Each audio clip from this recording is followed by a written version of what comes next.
오늘 우리에게 주시는 하나님의 말씀은 누가복음 15장 11절에서 32절 말씀입니다. 신약 성경 120페이지입니다.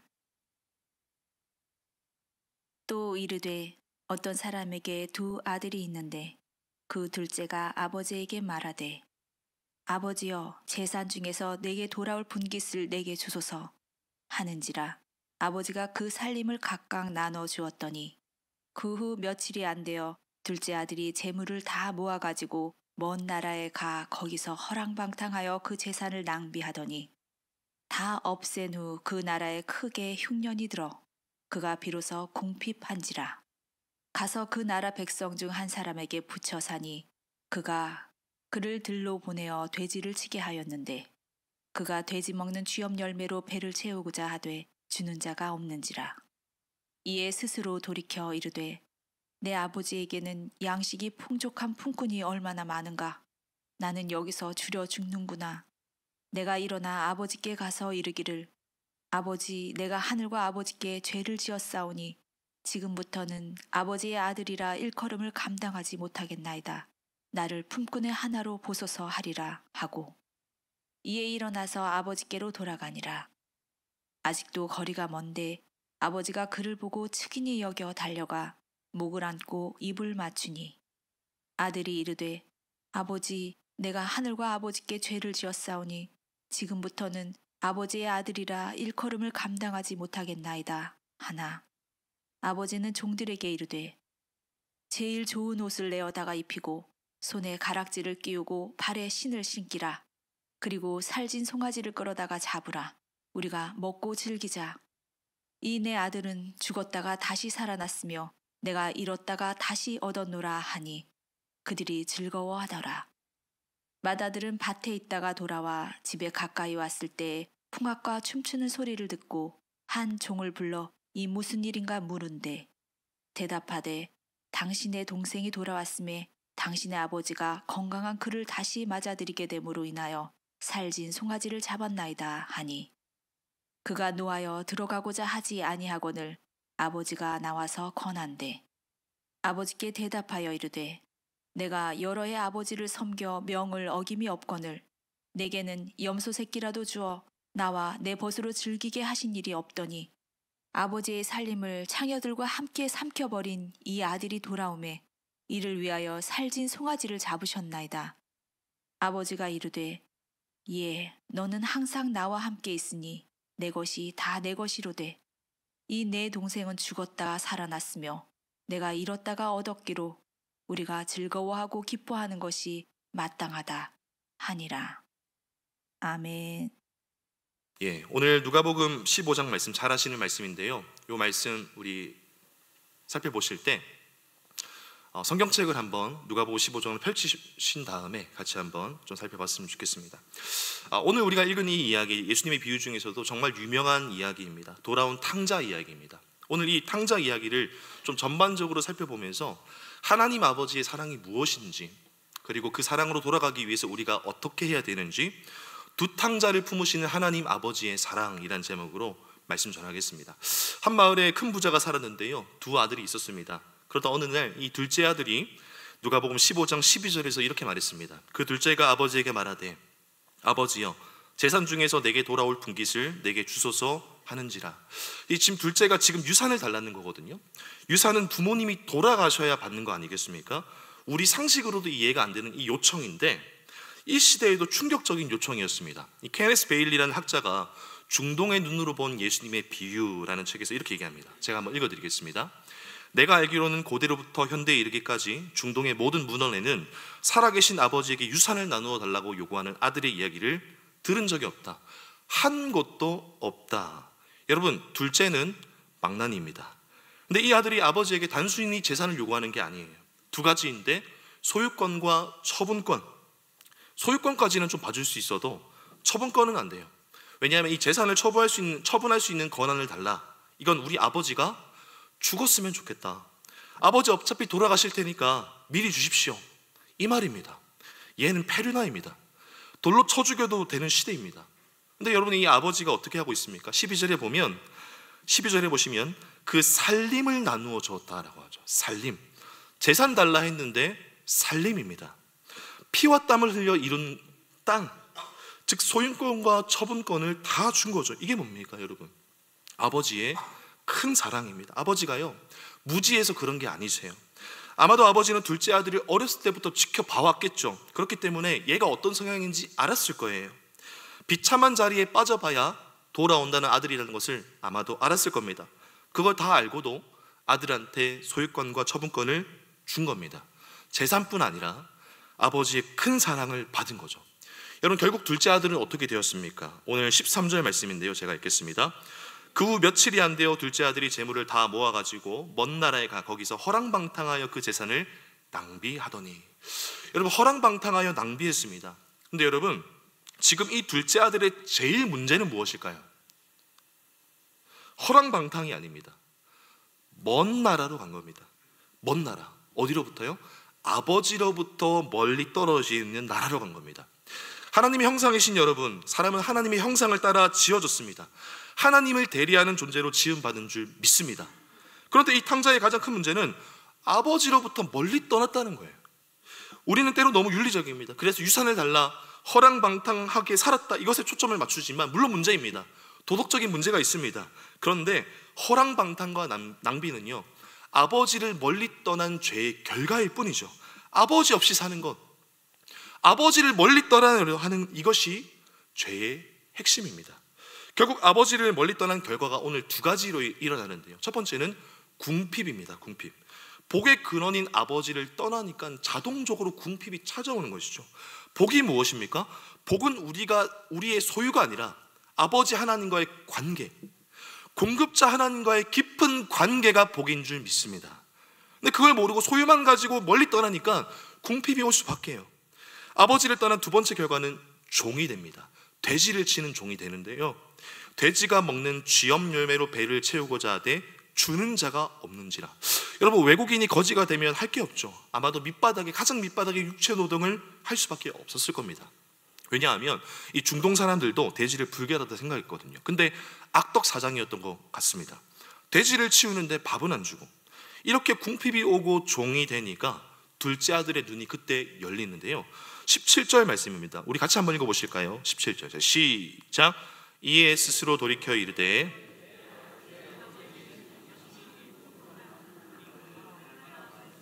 나는 여기서 죽는구나.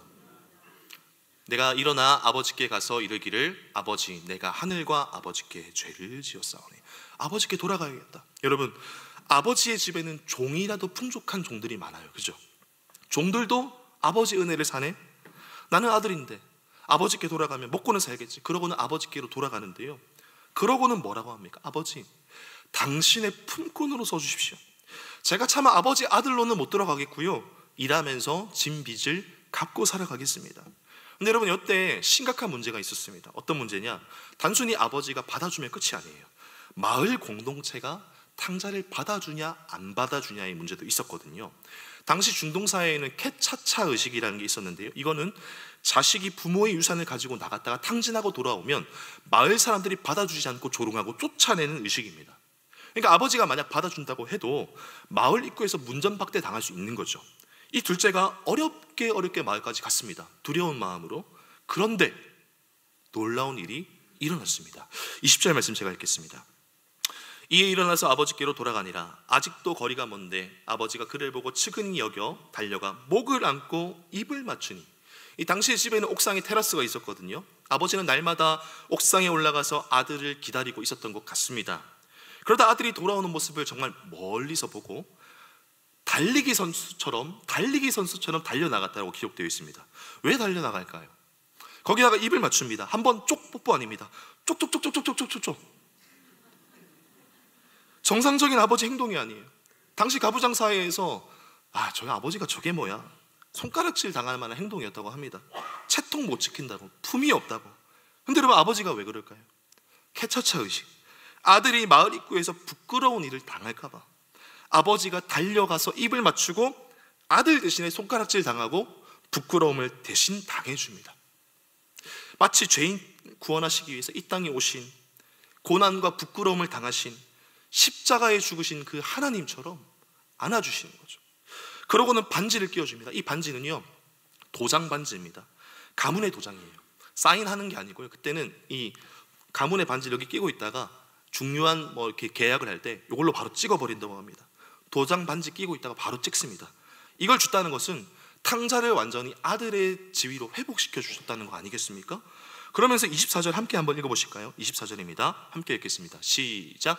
이 내 아들은 죽었다가 다시 살아났으며 내가 잃었다가 다시 얻었노라 하니 그들이 즐거워하더라. 아멘. 여기서 기독교의 정말 중요한 메시지를 보여주세요.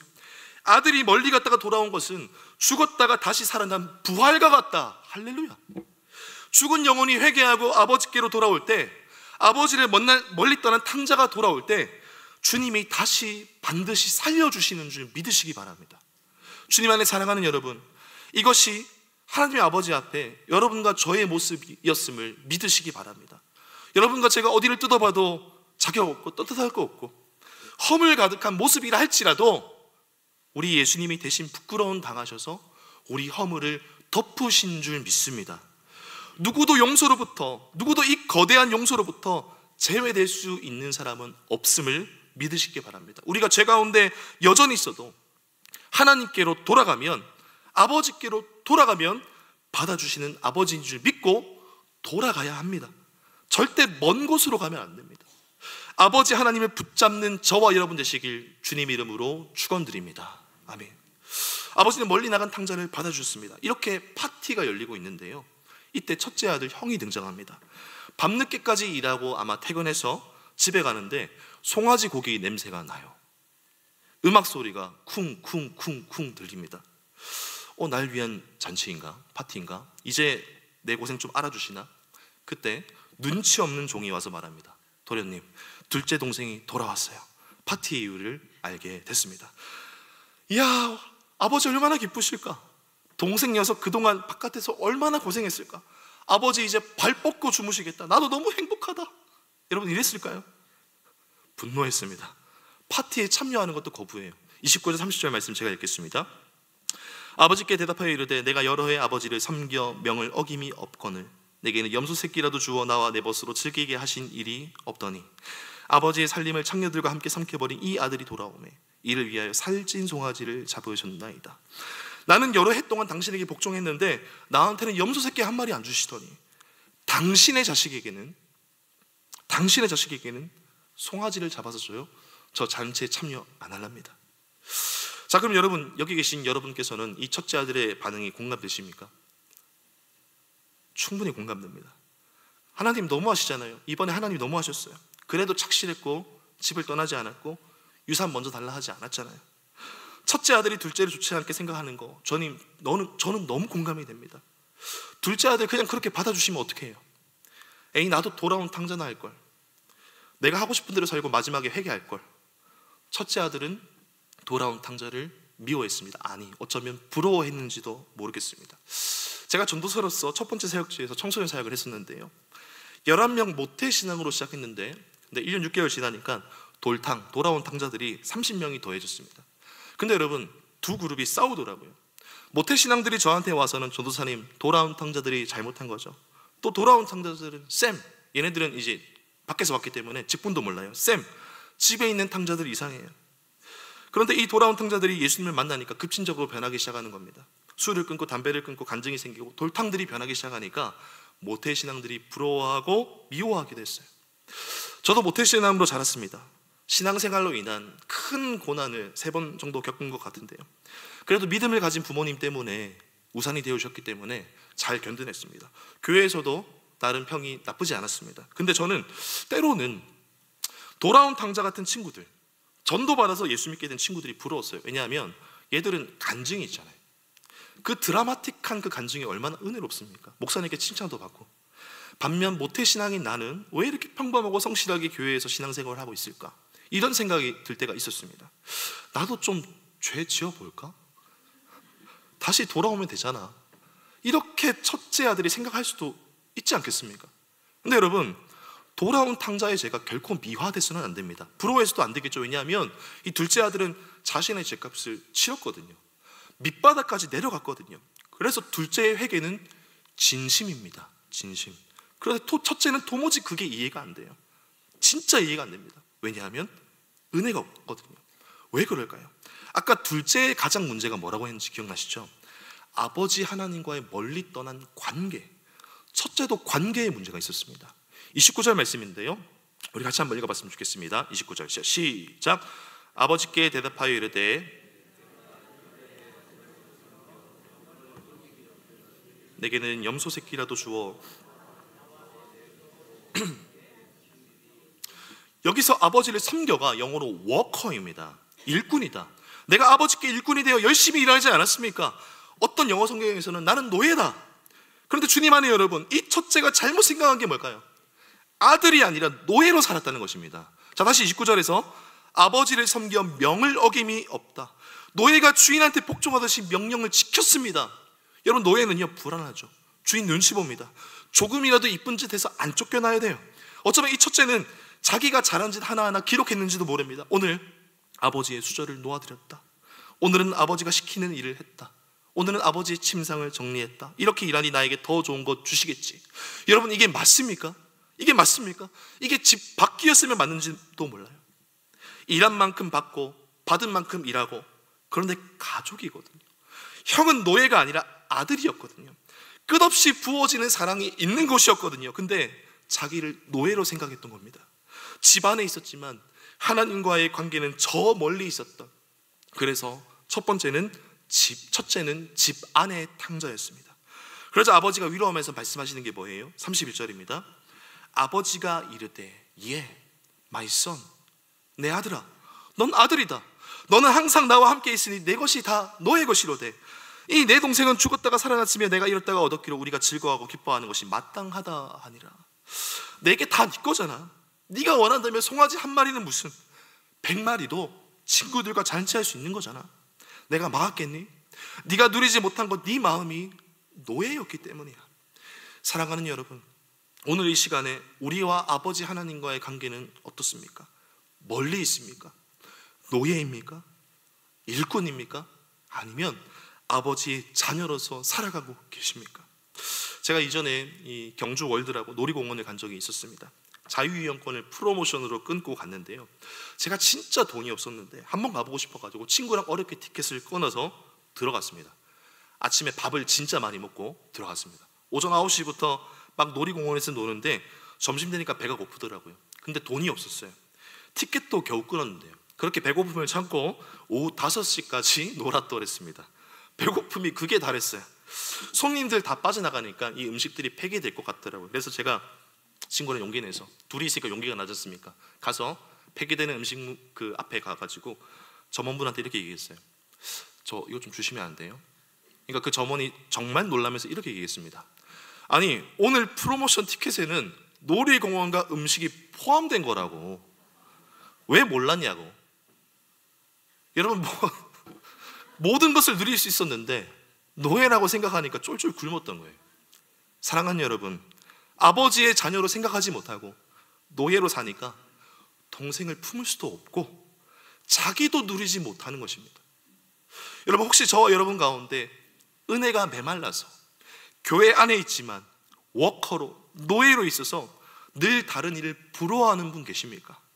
바라긴 여러분 가운데 하나님의 은혜, 그 자녀의 기쁨을 충만하게 누린 역사가 일어나시길 주님의 이름으로 축원드립니다. 아멘. 갈라디아서 4장 6절 10절 말씀입니다. 제가 읽겠습니다. 너희가 아들임으로 하나님이 그 아들의 영을 우리 마음 가운데 보내사 아빠 아버지라 부르게 하셨느니라. 그러므로 내가 이후로는 종이 아니요 아들이니 아들이면 하나님으로 말미암아 유업을 받을지니라. 아멘. 오늘 예수님께서 이 이야기를 통해 저와 여러분에게 들려주고자 하신 메시지는요, 둘 다 탕자라는 것입니다. 돌아온 탕자, 집안의 탕자, 둘 다 스스로 종이 되었습니다. 즉 탕자는 어느 곳에 있냐가 중요하지 않다. 아버지와의 관계에서 일꾼, 노예로 생각하면 그게 탕자입니다. 아들이 아니라 재산만 노려요. 둘째는 규칙을 깨서 아버지 재산을 차지하려 했고, 첫째는 규칙을 지켜서 아버지 재산을 차지하려 했을 뿐 둘 다 하나님과의 관계는 상관없었던 것입니다. 그래서 탕자입니다. 제가 이 말씀을 묵상하는데 이렇게 정리가 되더라고요. 내가 탕자가 되는 데에는 두 가지가 있겠구나. 못된 짓을 해서 탕자가 되는 길, 선행을 해서 탕자가 되는 길. 만약 제가 착한 일을 하면서도 제가 노력 많이 하고 순종 많이 하는데요, 하나님 저에게 빚지셨죠. 그러니 제 기도 들으시고 남들보다 잘 살게 해주세요. 그러면 내가 첫째 탕자처럼, 집안의 탕자처럼 내 열심으로 구원을 얻으려고 하는 거지, 아버지 하나님과의 관계는 전혀 없을 수 있겠구나. 여러분, 오늘 이 말씀을 우리가 더 깊이 이해하기 위해서 탕자 비유의 배경을 알 필요가 있습니다. 오늘 이 위에는 나오지 않겠지만 누가복음 15장 1절부터 3절에 보시면 예수님이 왜 이 탕자의 비유를 말씀하시는지 알 수가 있어요. 제가 한번 들어보시겠어요? 1절, 모든 세리와 죄인들이 말씀을 들으러 가까이 나오니 바리새인과 서기관들이 수군거려 이르되 이 사람이 죄인을 영접하고 음식을 같이 먹는다 하더라 하시면서 탕자 비유를 하셨습니다. 즉 처음 이 이야기를 들은 사람은 하나님을 잘 믿는다고 했던 바리새인들과 서기관들이었던 것이죠. 스스로 믿음이 좋다고 자신하던 자들, 나는 착하고 말씀대로 살아간다고 생각하는 그 바리새인들. 그런데 분명 죄인인 세리와 죄인들을 죽어야 되는데 예수님께서 사랑하시는 거예요. 저들도 예수 믿으면 하나님 백성이 된다고 하시는 거예요. 그걸 받아들이지 못하는 겁니다. 그 상황에서 우리 주님께서 탕자 비유를 하셨어요. 즉 이 말씀은 집 밖으로 나간 탕자들에게도 하신 말씀 맞지만 진짜 주님이 말씀하고 싶은 탕자는 큰 아들이라는 겁니다. 나도 한때는 돌아온 탕자였었는데 교회가 익숙해지고 교회 안에 있으면서도 하나님과의 관계는 다 무너지고 하나님보다는 하나님 주신 것에 집중하고 나보다 연약하다고 생각하는 그 사람이 잘 되면 질투하게 되고 아버지 하나님의 자녀가 아니라 종으로서 이쁜 짓 하려고 바둥바둥하며 사는데 은혜는 말라버린 집안의 탕자, 은혜를 어디서 잃어버렸는지도 모르는 그 탕자, 저와 같은 사람들에게 하신 말씀입니다. 사랑하는 성도 여러분, 저와 여러분은 지금 어느 자리에 있으십니까? 만약 우리가 이 탕자의 모습을 하고 있다면, 이 두 탕자의 모습을 하고 있다면 하나님 아버지께서 우리에게 원하시는 것은 무엇일까요? 두 가지인데요. 첫 번째는 우리가 동생의 모습을 하고 있든 형의 모습을 하고 있든 아버지의 집으로, 아버지와의 관계로 돌아오길 원하십니다. 우리 옆에 있는 분들과 같이 한번 이렇게 축복해 주실까요? 아버지의 관계로 돌아오십시오. 아멘. 여러분, 우리가 어떻게 하면 아버지와의 관계로 돌아갈 수 있을까요?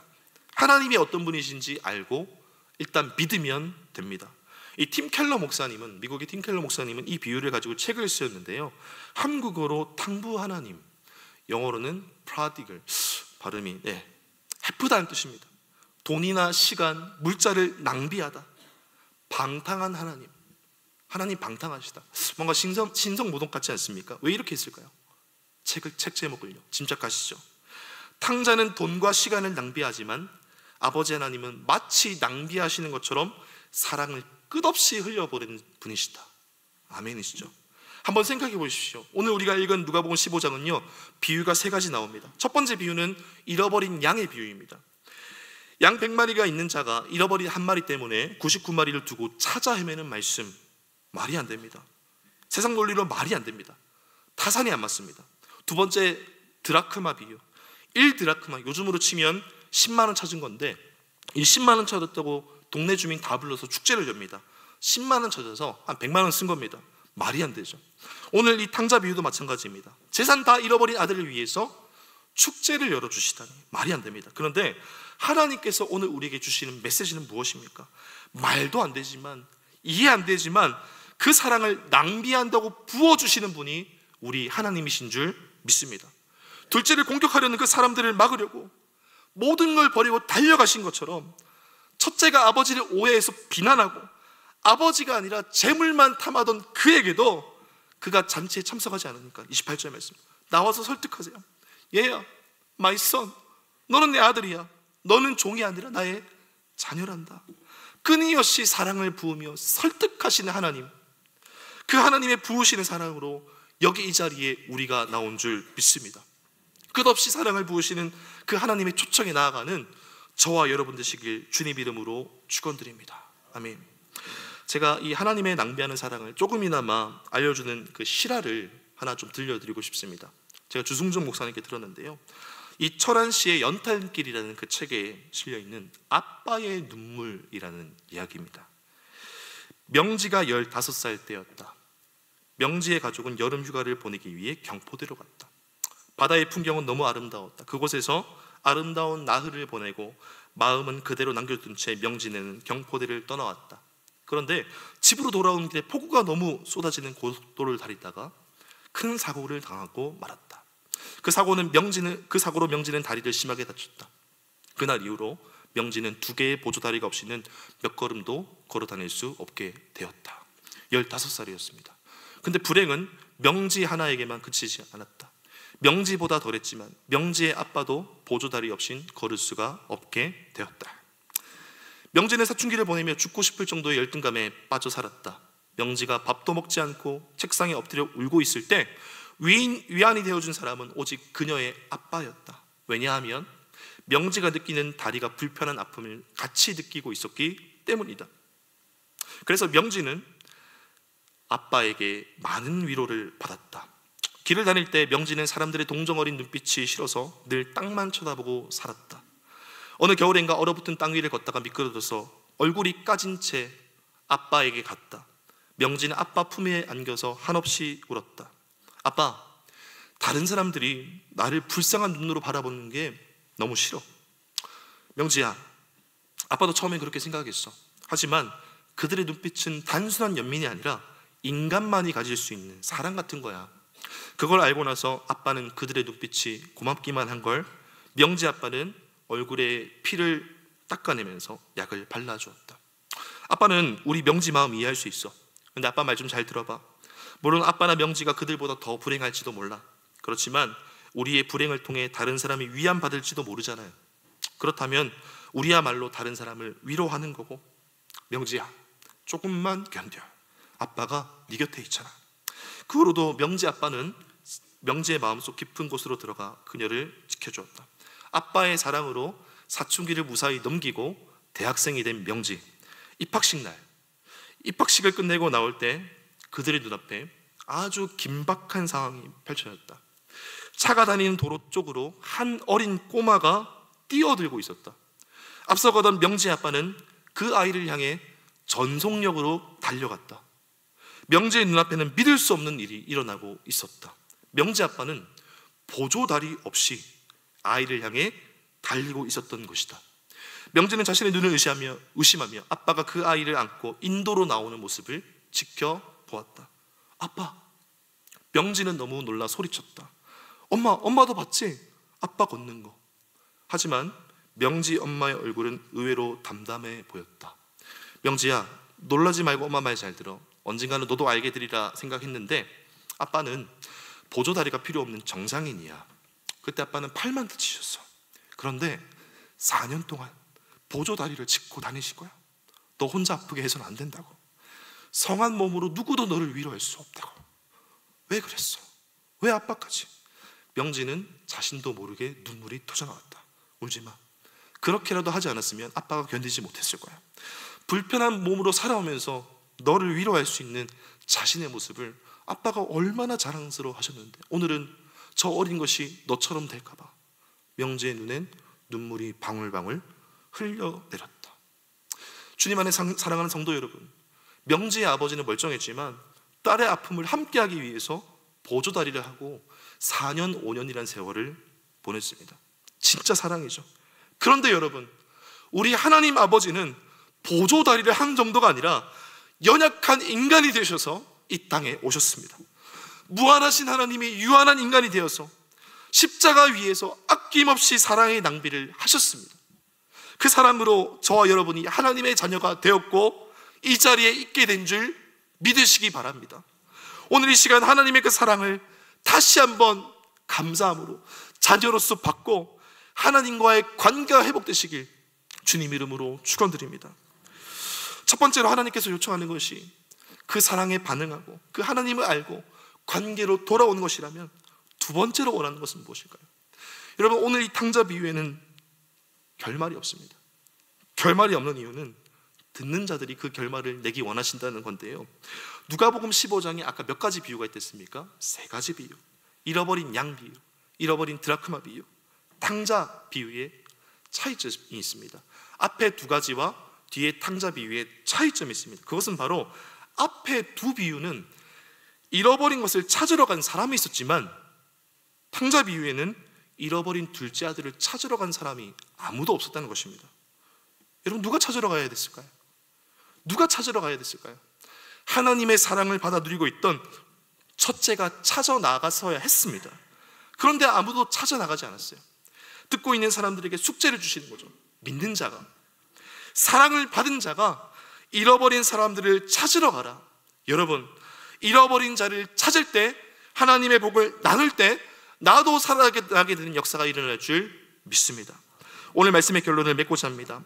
예수 믿는다는 것은 앞뒤 가리지 않고 낭비하시는 하나님의 그 사랑을 받아들이는 것이고요, 두 번째는 그 사랑의 기쁨이 누군가에게 흘러가도록 애쓰는 것, 이것이 예수 믿는 것인 줄 믿습니다.